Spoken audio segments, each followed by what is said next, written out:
Roger will take over, okay? Wonderful. Oh dear. Are we going? Because I can't hear anyone back at that. Yeah. We can We're see good to go. Yes, Jimmy, loud and clear. I can see and hear you.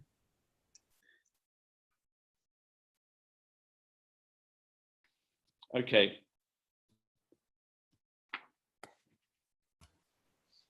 Yeah, but I can't hear them. Hello? Yes. Okay. Can you all hear me now? Yes. Okay. Right. Are we going now? Yeah.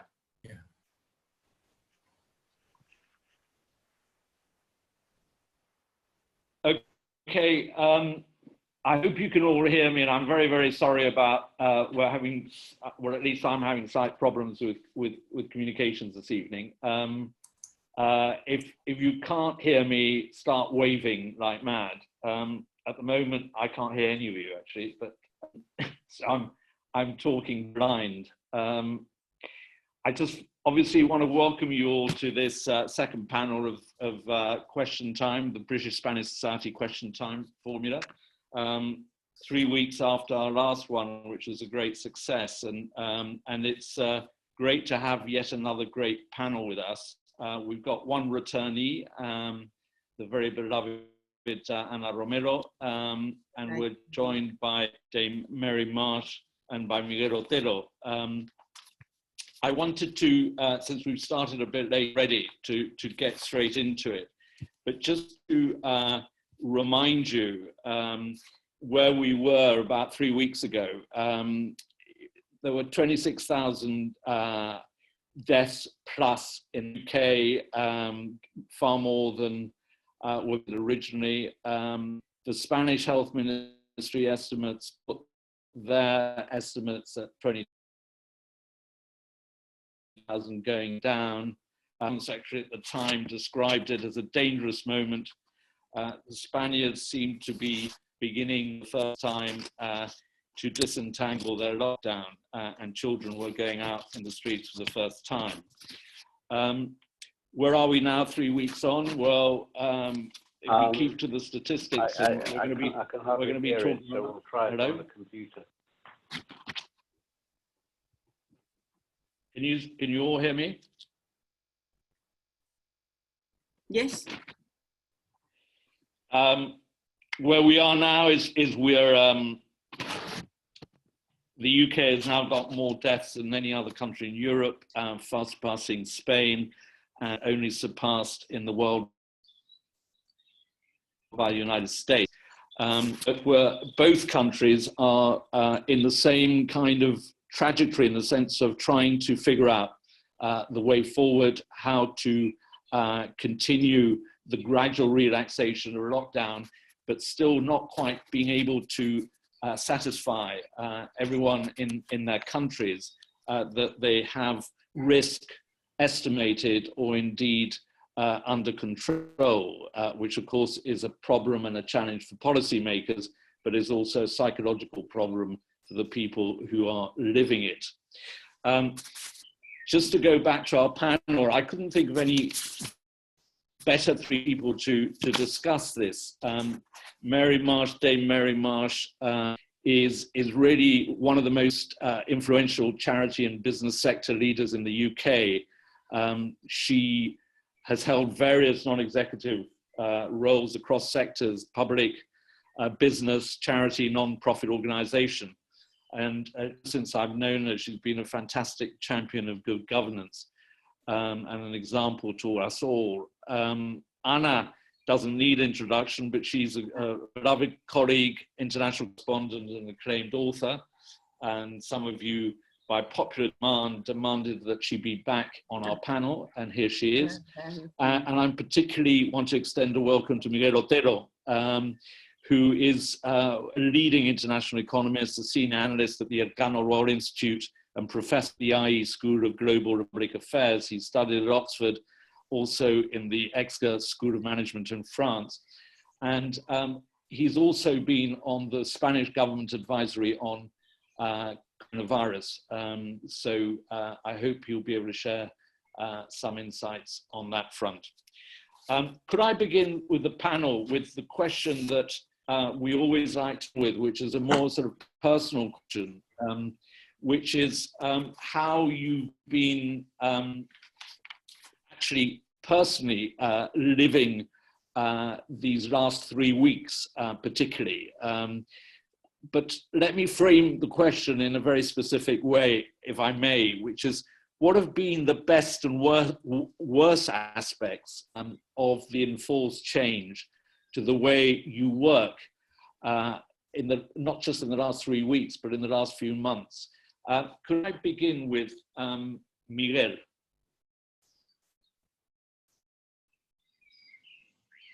Great, thanks Miguel? Jimmy, for the invite. It's great to be here. What can I tell you? On the 26th of February, my first child was born.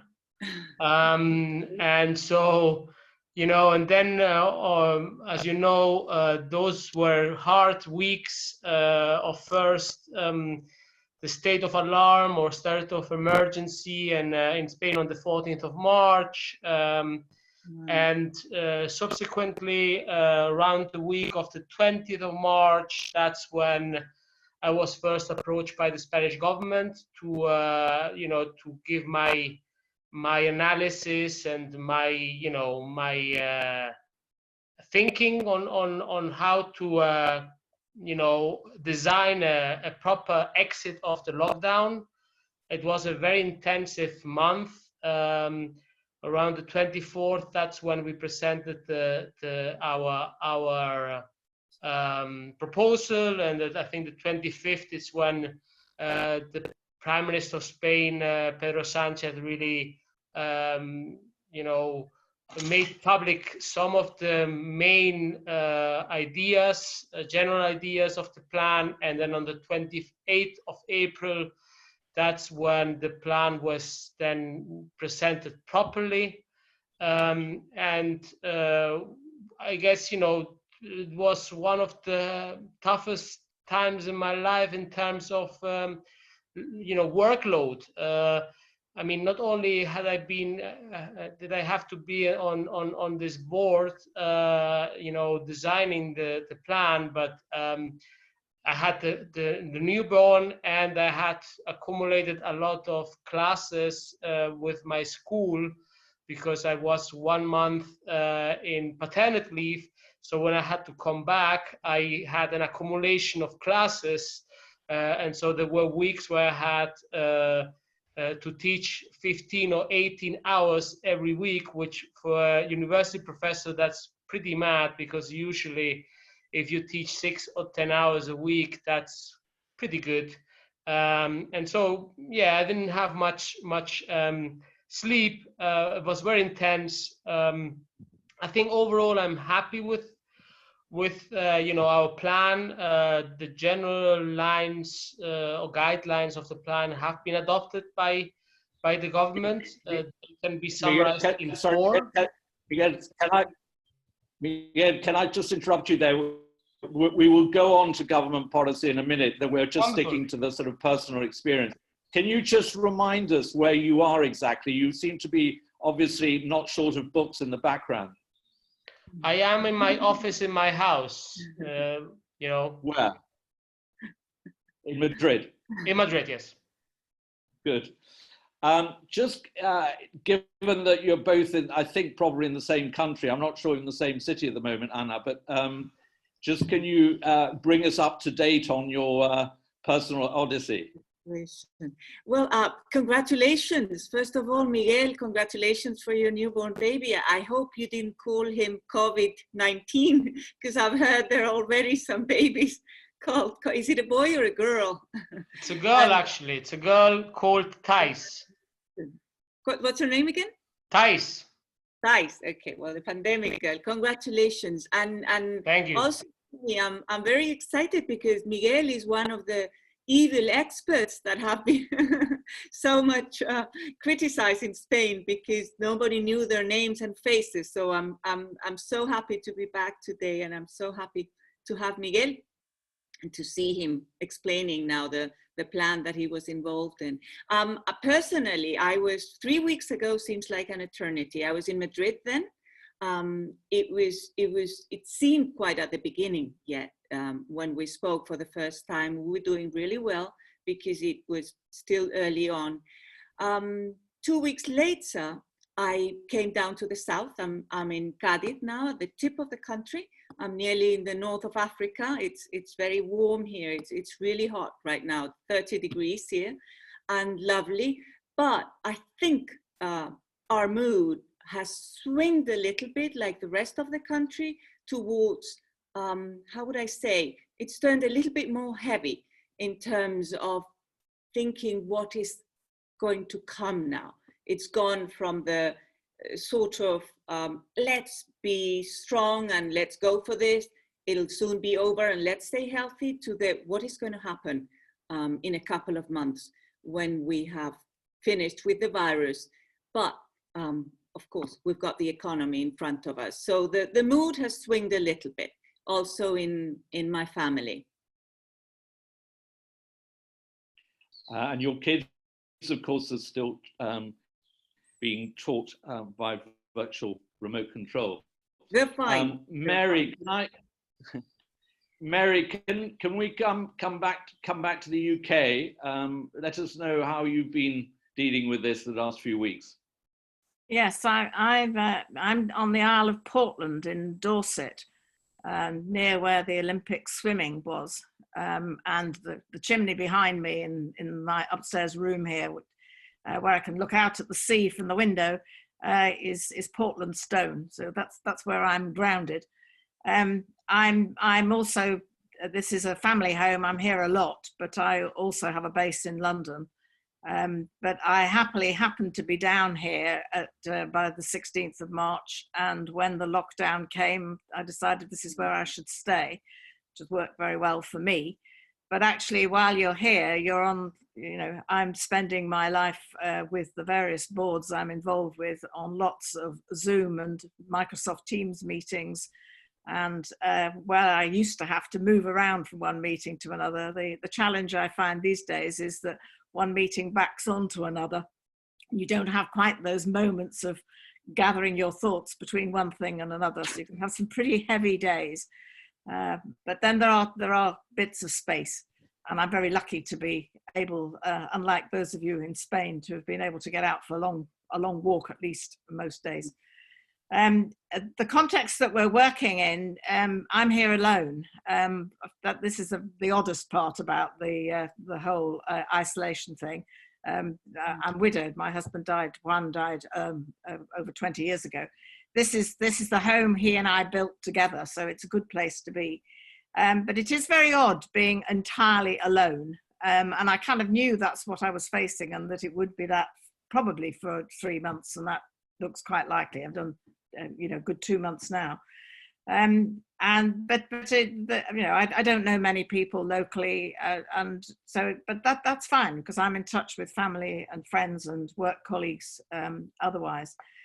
And of course, I'm constantly in touch with what's going on with what the government's up to and not. And I think that rather differently from when you were talking, I think, Jimmy, on the first call, which I wasn't able to join in with live, there was Boris got quite a good press 3 weeks ago on this channel. I don't think he's had such a good week or so since. He's been less convincing to people, and I think for all governments, this winding down the lockdown is really difficult, because you've got to start loosening things up in some way. And of course, what we've all got to learn to do is to live with this risk, because it's not going to go away for some time. And it's how you handle that and get the right balance of what people can do to continue. Because it's been pretty quiet and fine. And we didn't have an invasion of people driving miles and coming to the beach here at the weekend, which a lot of people were concerned about. That didn't happen. So I think generally people are still being very sensible, but the way they're presenting it is not convincing people very well that they're on top of it. I think we're going to go on to this in a minute. Yeah. So that's me and where I am. Thank you very, very much, Mary, and thank you all three of you for sharing a bit of your personal lives. Can we now sort of go to basically some of the sort of broader and more intensive questions, which is to do with what you're each drawing as I know it's a very broad question. We'll try and home in on more specifics as we go on. But what would you say are the abiding lessons that we have already, or you have already learned from the crisis so far? We'll obviously it's a wide canvas this, but we're talking politically, economically, and socially, and not least psychologically. Miguel. Well, I think, I mean, the broader lesson is that, I mean, like my father said so many times, if you don't go through it, if you don't experience it on your skin, you don't know about it, or you will not understand it. And I think what we saw is what was happening in China was very far away. We thought it would not really affect us.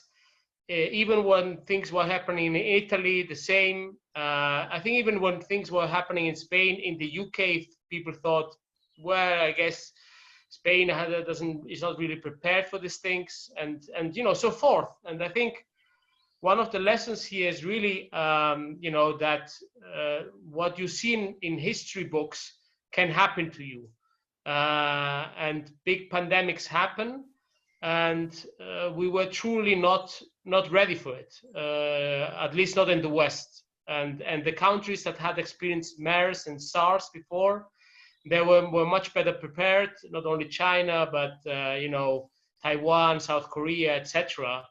And then I think the other lesson that I learned is when things go really, really bad, when uncertainty is at its height, we become very local.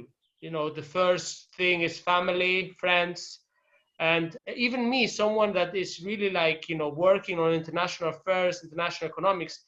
The first weeks I was just really focusing on Spain. I mean, I was not looking at other places, and that's why I think we have to analyze the reaction we had in Europe as well through that lens. I mean, it was a lens of what can the state do for me? What do we do at the state level to deal with this crisis? And then of course it's the whole debate. This is really a macro debate about how much dependent are we on others? How much dependent are we on China, on Chinese production, on Chinese equipment? How dependent are we on the European Union? How dependent are we on media and good information and quality information? How dependent we are on state capacity? I mean, I think we've seen it in many of our countries that state capacity has been lacking, and I think I think we will enter. We will, I guess, discuss about this, but I think we will enter a new world after COVID, and I think drawing proper lessons from this is important. Thank you, Miguel. Can I go straight away to Dame Mary Marsh to take this forward, given your experience straddling sectors? What will be the consequences for areas that you know so well, long-term health, welfare of our nations, and how would you say that we need to go about tackling the stresses of unemployment and business failures?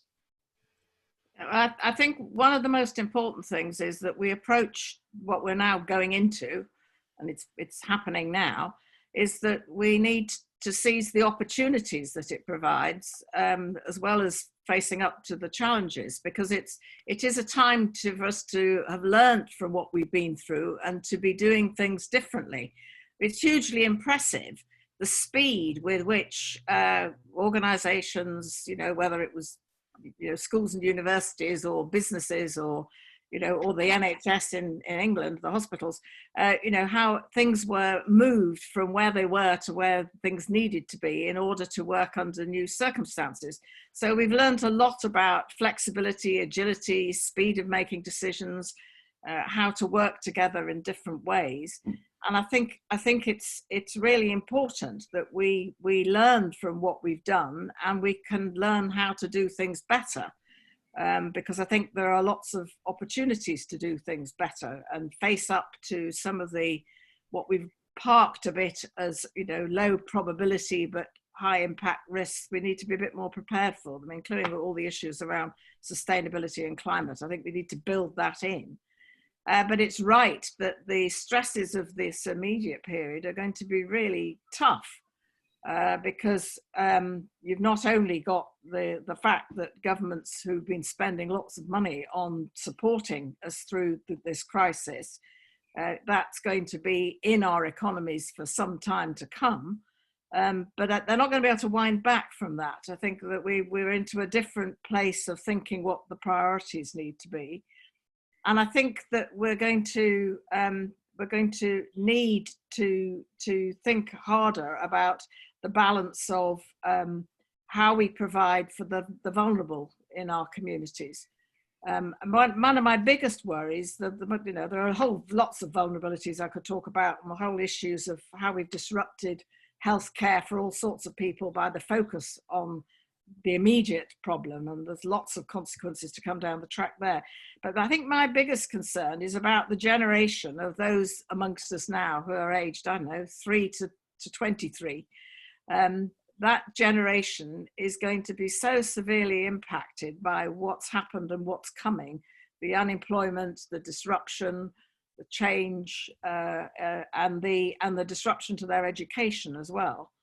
And I think that my biggest concern is that the most disadvantaged are the ones who are going to be, most severely affected by that. So I think we need to have a very high focus on making sure that we put things in place to help recover that. And I think there is a big issue around people's well-being and mental health and all sorts of other issues that will emerge that we need to be sensitive to.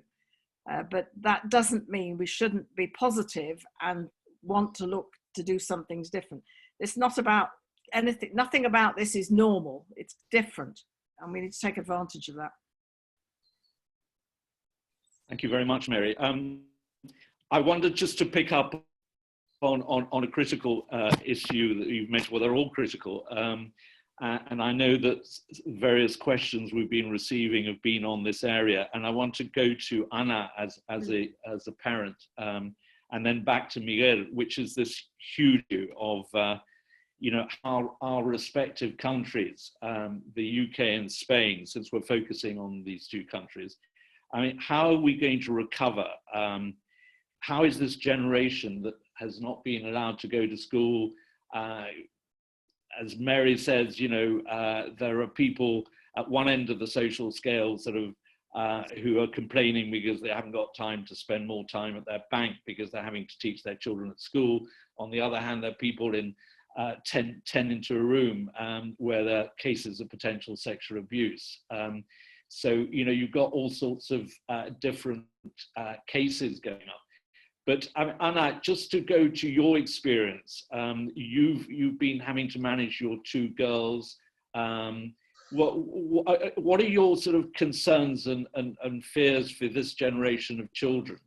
Well, I was just listening to you, Jimmy, and that's what I started by talking about the mood, how the mood has changed. Now, just before being here, I was once again on the computer discussing with the school, with the children's school, whether the oldest one is going to be doing her proficiency, because here the date is June the 12th. They still don't know if this is going to happen or not. So they might have to wait until the autumn or not. On the other hand, I'm talking to you from Andalusia, and Andalusia is one of the poorest regions in Europe.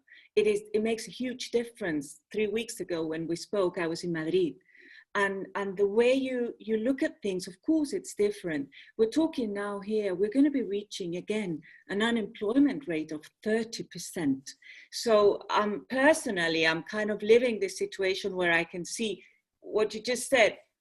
The children, this generation, the privileged one, they're going to be learning how to continue with their lives and their education thanks to this marvelous thing that we're talking now through. No, they will probably be fine, and this is being an incredible experience for them. But then, as Dame Mary Marsh said, all the disadvantages, the most disadvantaged people are going to suffer enormously. And in my country and in this part of the world, they're suffering already. I mean, now we've gone from the worry of the health worry to the hunger queues. We've got 100,000 people in Madrid who are now living from what they receive from charity because they don't have food. And here in the south, the majority live from tourism. And of course, we don't know what's going to be like, what's going to happen this summer, and what will these people do, you know? So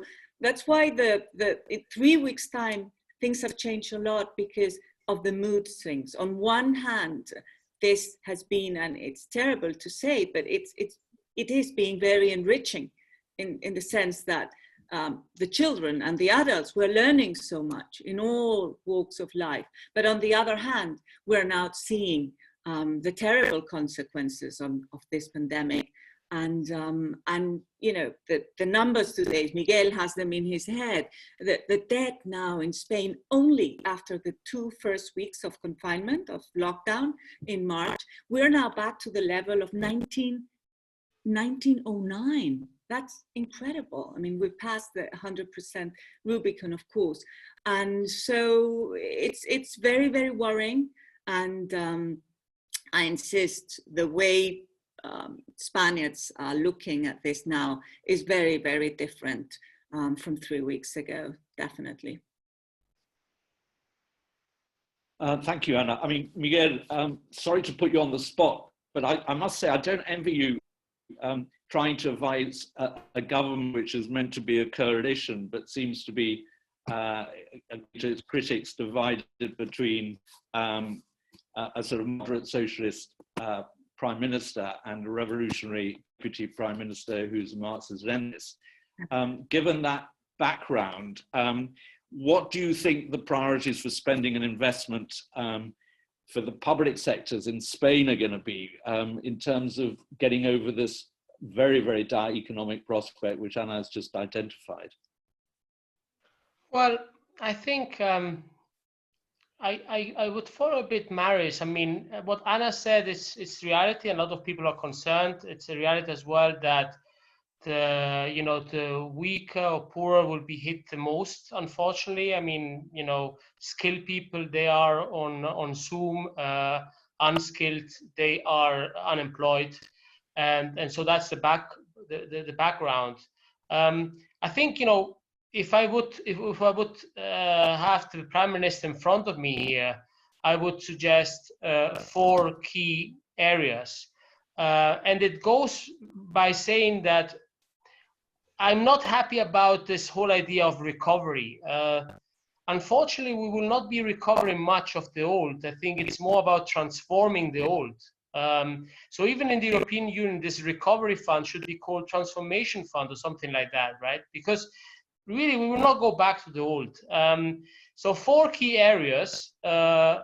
One is digitalization. In Spain, a lot of people, they don't even have computers at home.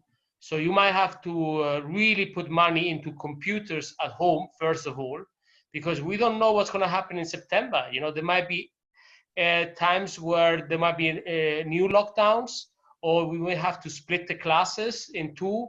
Some people coming in the morning, some in the afternoon, some maybe Mondays, some Tuesdays. In any case, digitalization, but this is not only for schools. Please? Sorry? Can you answer, please? And then we have, of course, digitalization in businesses and, in all areas. Secondly, I would say you know, to energy transformation, or the green transformation, or the greening of the economy. This starts with, you know, even like tourism. You know, it might be a less kind of massive tourism. It might be more a rural tourism. This, of course, goes into renewables. You know, there's a lot of talk that we need to, I heard, for example, you know, the chair of Santander recently saying that there's a new project on building 500,000 new houses in Spain. I don't know whether this is really the best priority. You know, we have a lot of empty houses in Spain.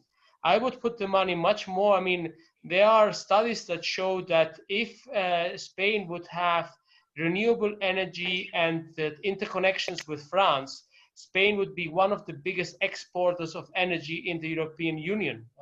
So I think there you can do a lot, and that needs to be constructed. You can have work there.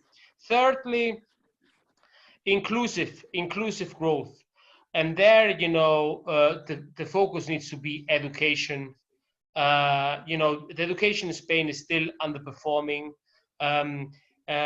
Professional kind of, you know, professional training, dual professional training that you have, like you have in Germany and Austria, etc., but real one, not you know, the one that you spend most of your time in a classroom, the one that you have in Germany, where you spend 1 day in the classroom, 4 days in the business, right? So I mean, there are a lot of studies that show that you know, dual professional kind of dual vocational training is one of the best ways to pick up a lot of students that in Spain abandon school when they are 16, 17, 18. We have one of the highest dropout rates in Europe. And the problem is that a lot of this, you know, the students, a lot of them in Andalusia, by the way, you know, they drop out of school because they are just not motivated. And professional dual vocational training would be a way.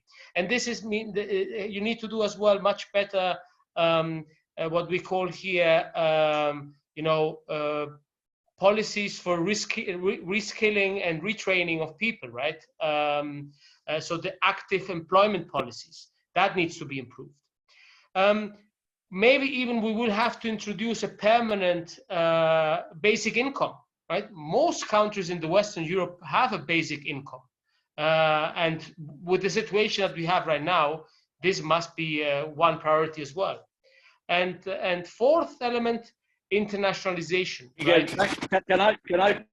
Can you draw to a conclusion with this? Because I want to move on to questions from, sure. From the floor. So internationalization of, you know, that means as well kind of, you know, bigger companies, more productive companies, more innovation, and you know, more competitiveness in general. That would be the fourth axis of a possible plan of recovery, economic recovery for Spain. That's it.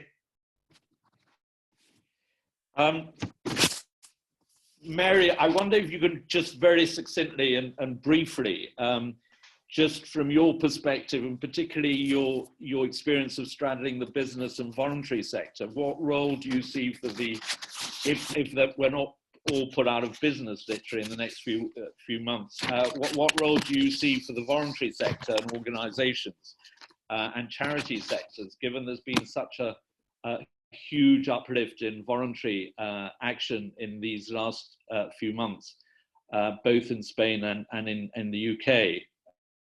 Do you see a more interest, more focus in these areas? I mean, people like the British Spanish Society. I think that voluntary action is a hugely important part of the way any society functions when it's functioning well. And businesses have for a long time done various things to to support and encourage their employees to volunteer.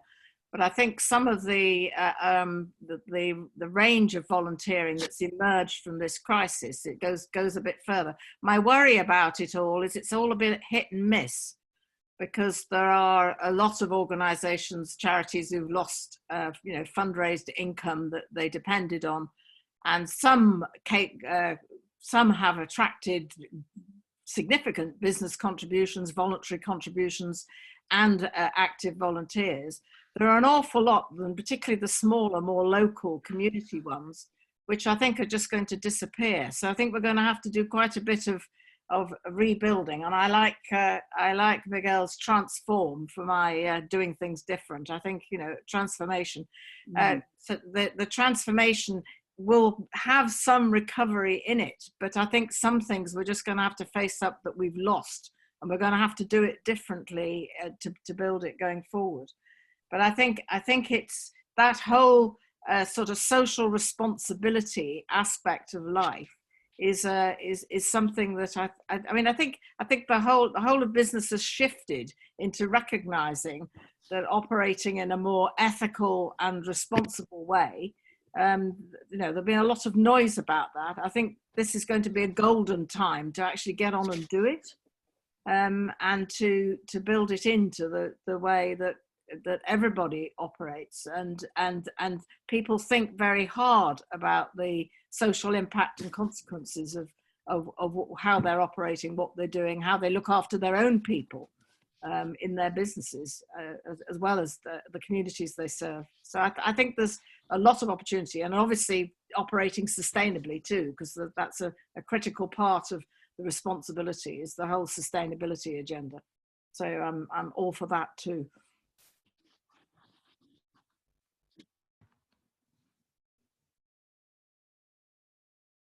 Okay, three of you of not quite potluck, but I'm going to specific questions that have come in through chat and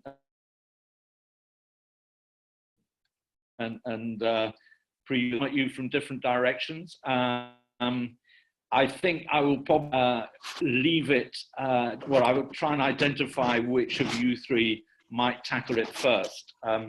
But there is no rhyme or reason or logic in the sequencing, because I want to sort of slightly take you by surprise, and also, you know, let you tackle it as you want. The first question, and some of this is obviously feeding back into issues that all three of you have already raised in very general terms. The first one comes from Justin McGowan, who's Oxford. I mean, I think he's tuned in and listening to us as we speak. He is an Oxford Hispanist and a financier. His question is the following: is the re-emergence of the central role of the state in responding to the pandemic a game changer for politics of both a federalist and a libertarian persuasion? Anna. Wow, that's a very Oxford question. Well, in Spain, certainly the debate has changed dramatically, I would say, from the beginning of this pandemic in terms of the role of the state, absolutely. But our situation, again, I think I'm particularly pessimistic today, is especially difficult because of the nature of the government that we have right now. The package that Miguel very well described is the package that the government was intending to implement, and that Spain has been needing for the last 10 years. And they were intending to do it right at the beginning of the year, then the pandemic hit. So now the question is, how will you be able to do all these reforms that are so badly needed when the pandemic has hit so badly and things are so necessary now? There's no time really to do all this work that is needed. And the fundamental question of the role of the government is very difficult right now because of the nature of the coalition that you mentioned at the beginning too of our meeting. Right now, there's no possibility. I mean, nobody is thinking about this government being capable of implementing all this necessary reform package, because they don't even know if by the autumn they will be there. I mean, they will actually be there, or that we are going to be calling new elections and changing the government. I mean, the Spanish government is so fragile right now politically that the thought that it can play a role as important as it is needed from the state point of view.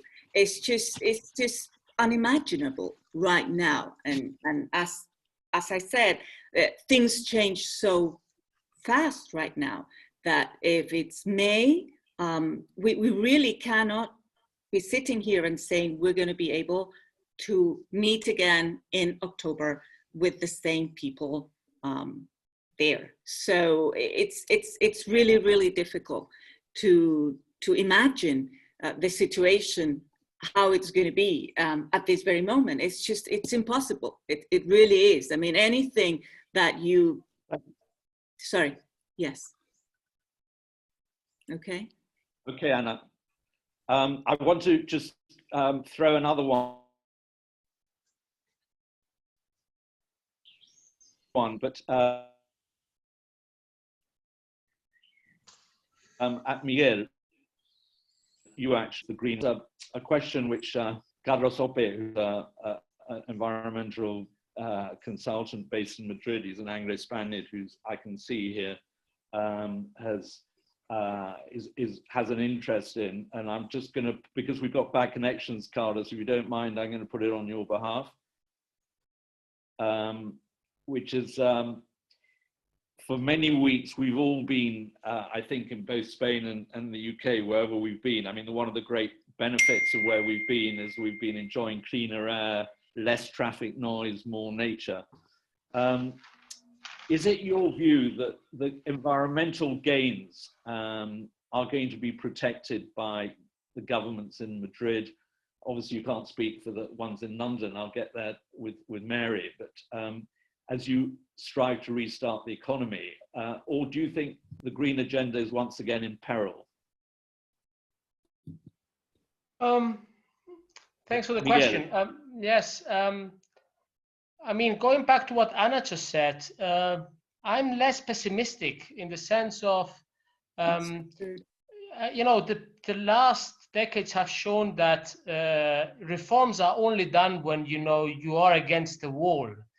And you are not more, you know, more against the wall than now than ever. You know, I mean, you need to do reforms. You know, Spain will have to do reforms. And the question is, back to your question, Jimmy, and Carlos' question, can you do green in a recession? Or will you be brown and you will only be brown in a recession? It's a very good question. The political economy tells you, you might have to go brown. But I think, you know, this, I mean, and today even they, I think, passed a law, or they, you know, they passed a law in Spain, you know, on the new environmental law. I mean, this government is determined to push this through. It's not going to be easy, but given that in the European Union, the green agenda is very strong, in the Nordic countries of the European Union, it's a very strong agenda as well. In Germany, it's a very strong agenda. I think, you know, we have the opportunity to make it, you know, the agenda, but this needs to be combined with inclusiveness. That's why it's, you know, it's both elements. You cannot only go green because green might bring a lot of losers, and you have to compensate those losers. And so I think that's why, you know, you need to have, you know, different tracks at the same time in order for you to achieve that. But look, you know, for example, on mobility, the whole debate around mobility is you know, reconfigured, right? I mean, air travel, how much air travel? Are we going to do as much air travel? Are we going to do massive tourism? I mean, all of this is in the air right now.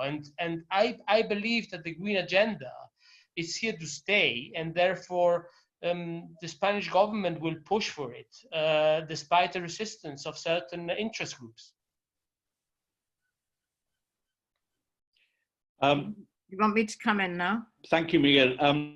Mary, yeah, Mary, I just wanted to remind our listeners that next year, as you well know,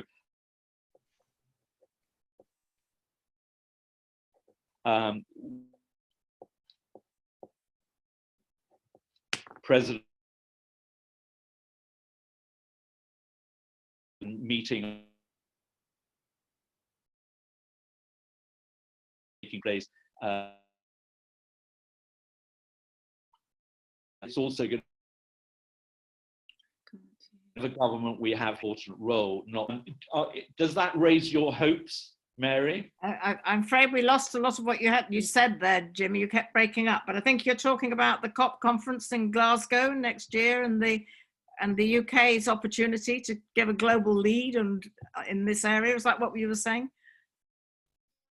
Yes. I mean, here I am, yes, sitting on the Isle of Portland, where we're in the middle of Jurassic. Yeah, and Jurassic Coast here, and we have a very strong focus on the significance of species extinction and the agenda that's going to emerge in the COP conference and the other international discussions that have been delayed from this autumn into next year. I think it's going to be absolutely critical that everything is done to make to use that in the best possible way. But I think that I think it will work better for governments the stronger the public view of it is. And I think that it may be the fact that the public has been listening to the science with the COVID discussions, that people might be listening to the science a bit better in relation to the risk for climate. But I do think the clean air, the issues around water, the oceans, the issues about food security, you know, there are so many factors in all of this that and that, you know, there are fundamental health issues too. That I think that this is one of those moments where, in transforming and doing things differently going forward, embedding all of this action on climate has to go in there. There are always going to be the naysayers, the people who are going to want to postpone it, but actually we're running out of time, and the young are right to tell us that. And I think there is an opportunity here. And it's really important in the UK that we get the government kind of locked into it as to being an agent of positive change in this, and recognizing that this is part of our long-term survival. I mean, it really is going to be, we're on that tipping point right now, and that's the message. It's got to be really strong what we get out there. Okay, thank you, Mary. I'm being told that you can't hear half of what I'm saying. Can you hear me now? Sometimes. Yes. Sometimes. Keep buggering on, I suppose. If you can hear me.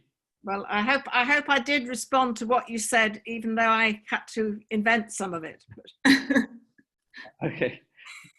I want to go on with another question, actually, coming in from the floor on chats, which is let's not forget culture.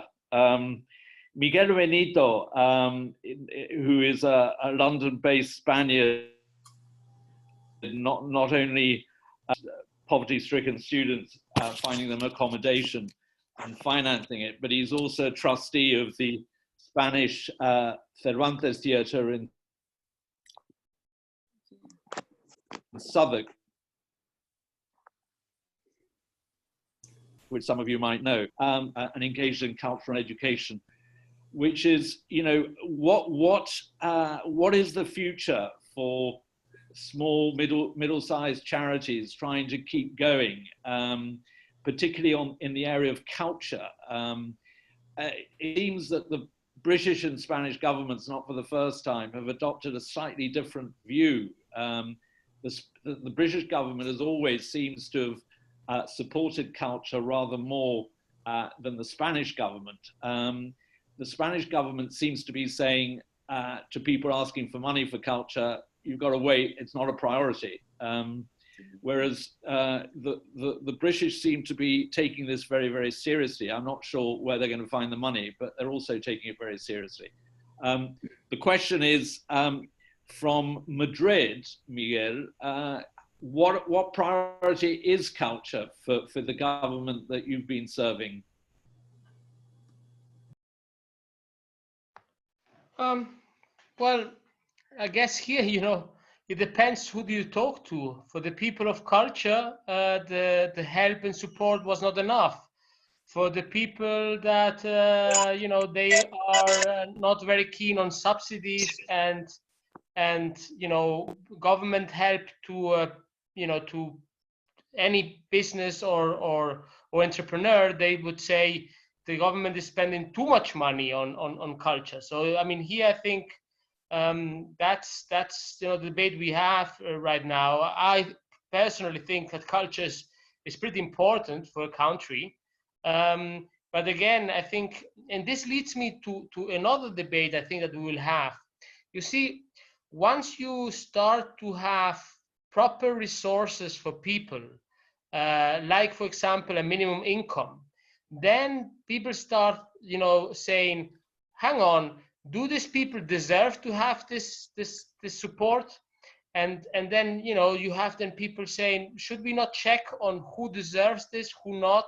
And that's debate I think we'll have in Spain. I mean, if you want to introduce more help, more kind of funds for culture, but as well for the needy, for those that deserve it, for young people, etc., etc., then immediately you will have interest groups, you will have other people saying, hang on, where is this money going? How is it going to be used? Why is it going to this? So I think hopefully in Spain we will have more debate about how public money is used, right? And I think that's barely needed. And there, the priorities need to be set around, where should public money go, and should we have better public services, a better public broadcaster, better culture, etc.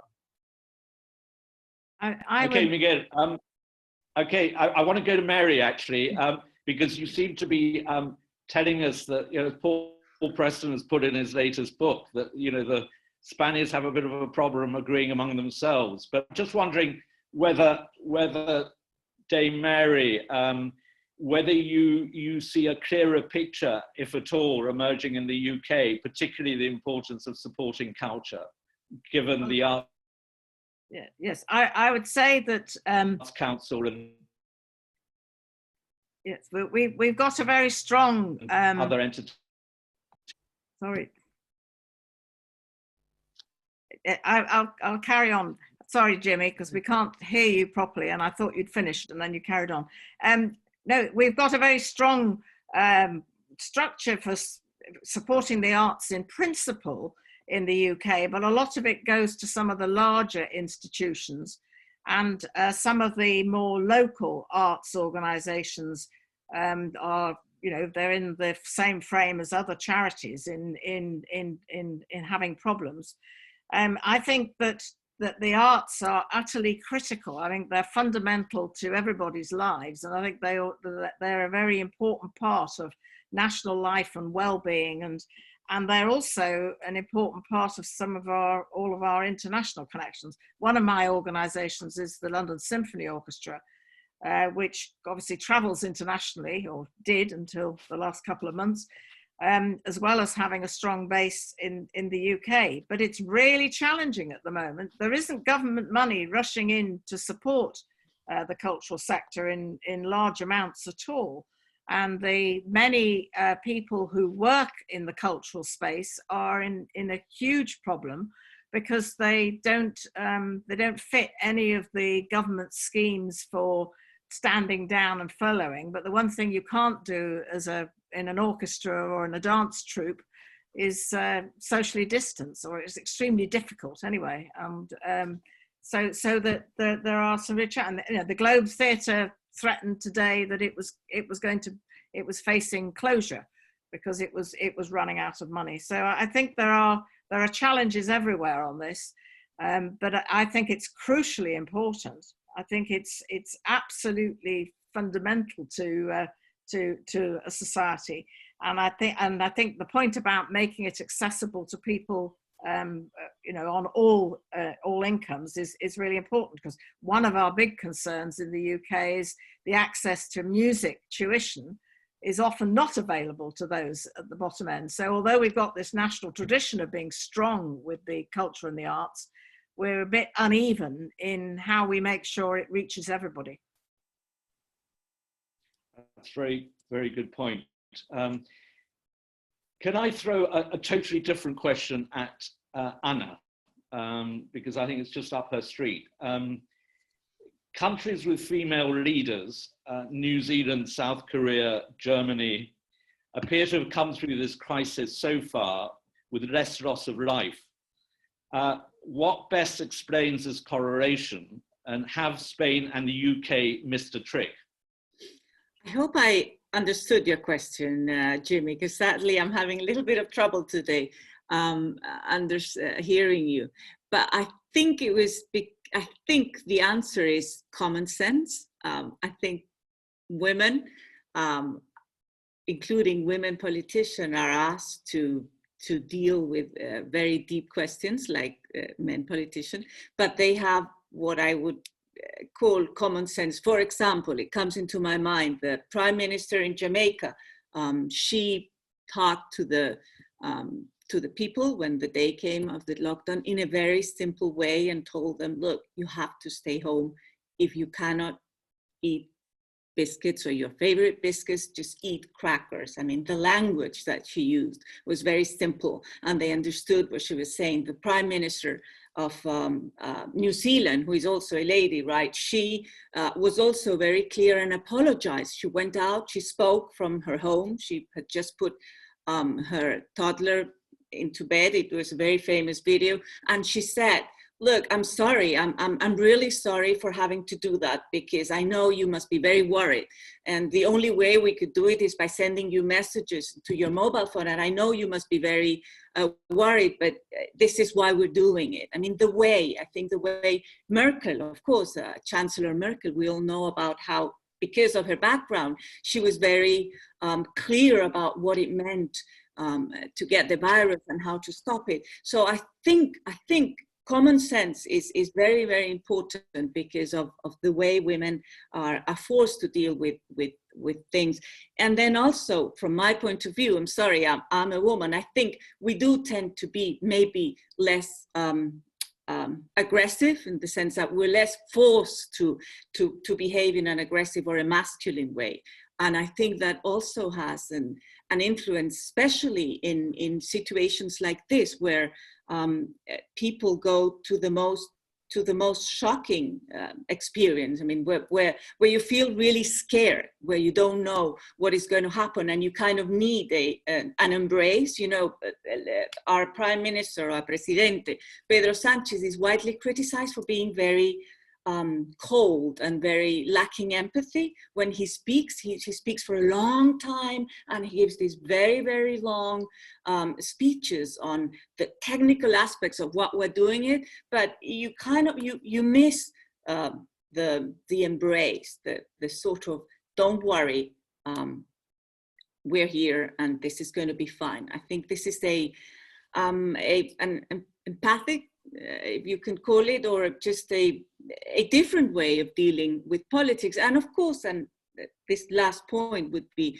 I think also women are more faster in change, in transforming. You know, when something comes up, I think it's easier for them generally to deal with different things, with new things in another way. Maybe that's why. I really don't know. I couldn't tell you, Jimmy. This is what I've been observing, but it's such a complicated situation, and it's such an amazing situation. I think it's been incredibly difficult for both men and women politicians and all over the world. So.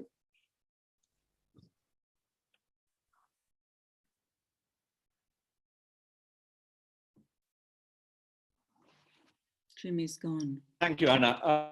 Yeah. Hour went on for 10 minutes because I hope we're not getting cut up so much that you can't follow this. Can't hear you. No, Can't hear you. Which I want to raise. We can't hear you. One, I'm probably going to sort of into one. One was a very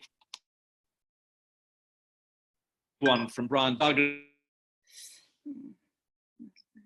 Miguel, you were mentioning the future of tourism, have amounted over the years a significant. Do you see this dramatically changing as a result of this? But from a much broader perspective, bearing in mind the fact of the dreaded word Brexit and the different perspectives, political perspectives of the current Spanish and British governments, and at least in the short term, the domestic pressures of COVID-19, maybe COVID-20, perhaps COVID-21, God forbid. What does the panel see as the main points of connection that might endure between Spain and Britain in the short to medium term? And where should the focus be for those of us who have an interest in strong relations between the two countries?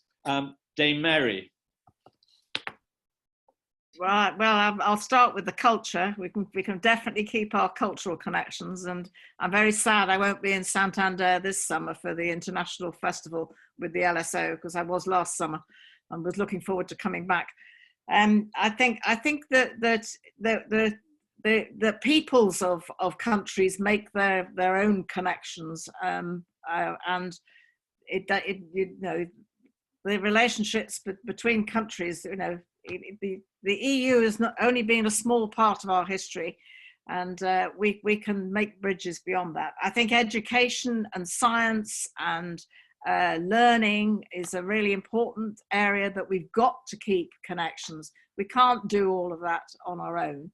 And I think that's all of those are going to be areas that we need to keep connecting.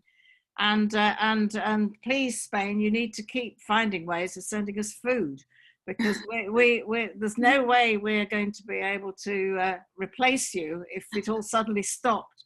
I would be desperate without it. So there are obviously things that connect us and bind us, and I think that whatever happens, and heavens above, COVID-21 is a bit of an alarming thought. Into 2021, 22, I don't know. It could be with us for a long time, but that will put Brexit into a sort of small box on the side, I think, if we go on that long. But I think the connections between us are really important. And I think that's where, the next generation, who I'm worried about what their journey is going to be, and we need to encourage them to make links across borders, even if they aren't going to be able to fly everywhere. Maybe they'll learn the joys of trains that we used to use long ago in our international travels, or rather mine anyway. Thank you, Mary. I'd love to sort of continue with this particular one, but there's just one final one which I wanted to sort of throw back at Miguel. And of course, Anna, if you wanted to come in on it, feel free to do it, which is to go away from the bilateral to the key issue of the future of Europe and the EU. There seems to be two ways of looking at this, as you well know. One, I would say, is the dark perspective, and the other one, obviously, is the light at the end of the tunnel perspective. The dark perspective is probably best summarized by Charles Grant in the Centre for European Reform, where he says, it's far too early to judge how COVID-19 will transform the EU, but the early phases, we are in the early phases of a story that will last several years. But one can tentatively say that 6 trends which emerged before the virus are now accelerating. Greater economic autocracy, bigger roles for national capitals, strengthening of borders, a backlash against green policies, and widening of both the East-West and North-South divisions within the EU. And these are likely to help the rise of anti-EU populist movements. The light is basically that I think what we're drawing from this crisis of beyond the politics, extraordinary ordinarily sign up in the search for a God that older people, and Mary, you spoke so movingly at the beginning of this about being a widow living alone during this crisis. But you know, the real heroes of this have been the 108-year-old lady in Catalonia who gave an interview the other day, who is still fighting strong, and of course our own wonderful retired World War II veteran who kept walking and raising money for the NHS. These are old people saying we still matter. And finally, it seems to me that inevitably, everything that we're going through, and this goes back to some of the things that Miguel was talking about, I mean, we're going to have to shift public spending and what government policies do away from, for instance, you know, massive amounts on defense spending into housing, education, into scientific exploration, discoveries, and not least the saving of our planet. Miguel, which of those two scenarios do you honestly feel is most possible? Well, I've been always on the positive side of this debate for the past 20 years, so I'm not going to change my side. You see, I mean, the European Union has been in perpetual crisis for a long time. Its demise has been, you know, predicted many times. I read Charles Grant's piece. I think he is mostly wrong. Of course, there are centrifugal and centripetal forces in the European Union. There are people that think that the future is more nationalistic and, you know, more kind of closing borders and etc., you know. And there are some people that think, look, we need to unite further, and the solution must be a better and smarter Europe. I think we are in front of a test. It's going to be another test in the next years.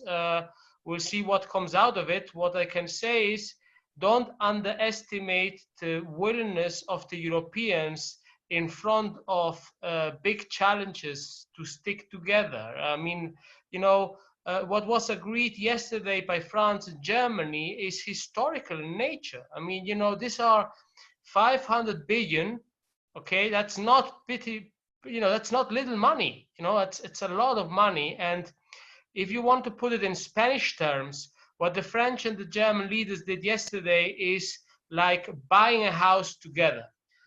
In a couple, buying a house together, getting in big debt together, shows commitment, right? It's not just buying a car or buying something small. It's really kind of saying, look, for the next decades, we will, you know, get a mortgage and we'll have to repay it together, right? It's big. And so, okay, you know, can I stop you there, Miguel? Can I stop you there, because we're really running out of time. Sure. We're already at 10 past. But I wanted to really thank you, all three of you. And I'm sorry we've run out of time because we've gone on. But some people are leaving us and because they've got to go and have dinner and look after their kids and do all the things that we all have to do. But I wanted to thank my three panelists who've been absolutely brilliant. And I'm sorry we've had problems in communication. I wanted to, because they've been helping with the planning, Cristina Arales, head of comms, Cristina Oses, and Maria Soriano in admin, and last but not least, Justin Ellis, who, before I go, will tell you about our next wonderful pub quiz in a week's time. And finally, I want making a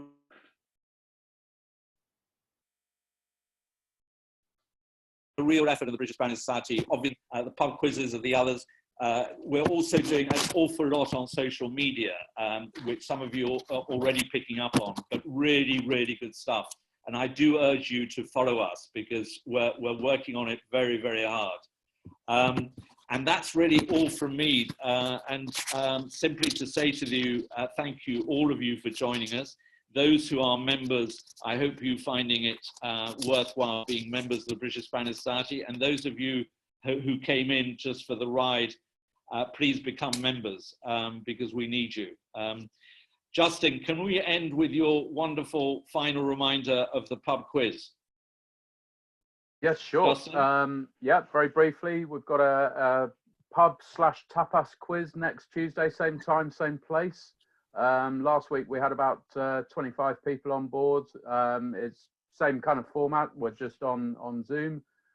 You're all very welcome to join, no charge. Questions of a British and Spanish nature.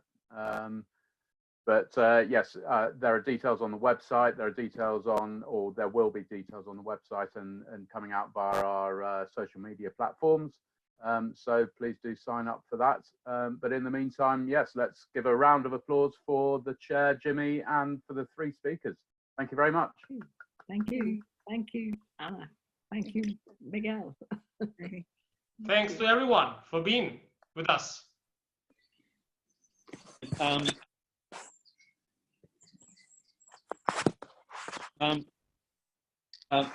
You got me, Miguel, De Mary, Anna. I love the 3 of you. Thank you very much indeed. And thank you to all who participated. Thank you very much. Thank you. Wonderful. Bye-bye. Have a good evening. Goodbye. And a glass of wine. Very much a glass of wine. Indeed. Spanish wine. Cheers. Spanish gin, as it happens. This is from near you, Anna. This is Puerto de Indias. Uy, qué rico. Puerto de Indias. Cheers. Salud. No me he enterado de nada.